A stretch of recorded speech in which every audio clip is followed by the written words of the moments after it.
The original Resident Evil is credited with popularizing survival horror, but the second game is the one most fans fondly remember. Released 2 years after the original, is Resident Evil 2 really a survival horror masterpiece?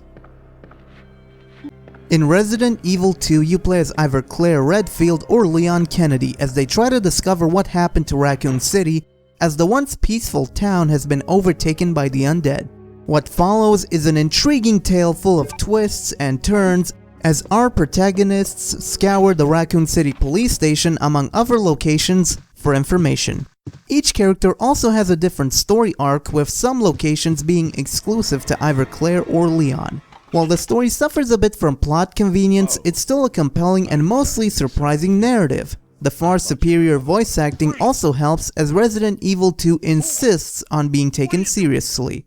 But at least this time, that is something that can be done without prompting a hearty laugh from the player every time the characters open their mouths.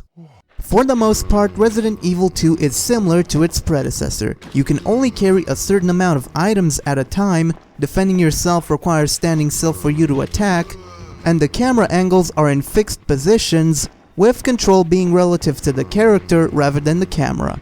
Yet, the gameplay is also significantly improved as both characters carry 8 items at one time, environments are larger, and animation is smoother, leading to improved navigation. There's plenty of puzzle solving and action in this adventure, and while backtracking is mandatory, it only helps the player become familiar with the environment. There are no show-stopping puzzles as long as you pay attention, and while you still need to stand still to fire your weapons, Chris and Claire can be bitten once without suffering any damage, though any further damage they receive will slow them down to the point where they'll literally crawl forward unless you heal them. There are plenty of items in the environment, and the characters will even turn their attention towards an item whenever it's in their sight, making it easier for you to get them. Better yet, the environments and characters pack even more detail, and the animation is better than ever. It really seems as though Capcom squeezed as much juice out of the PS1 as possible, and while the game is stuck at 640 by 480, it still manages to look okay. The soundtrack is also creepy and memorable, and the voice acting is brilliant.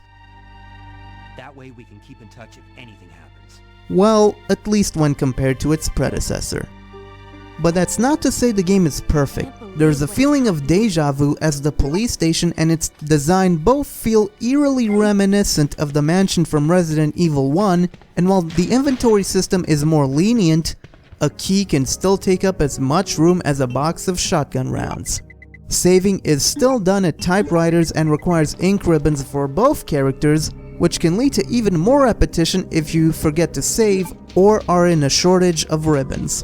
There are also more boss battles this time around, which are not easy in any way, and they're made worse by the fact that it takes a minute or two to get to them from the nearest checkpoint. Like with its predecessor, the game can only be legally acquired from PlayStation Network, while the PC version is abandonware. Also, be warned that making it run on a modern machine will take a bit of effort, and that the game only runs up to Windows 7 without significant issues. Still, Resident Evil 2 is an improvement over its predecessor in every conceivable way, and while it isn't perfect, it's a genuinely creepy and tense experience, and if you haven't tried it yet, now is as good a time as any to enjoy this survival horror classic.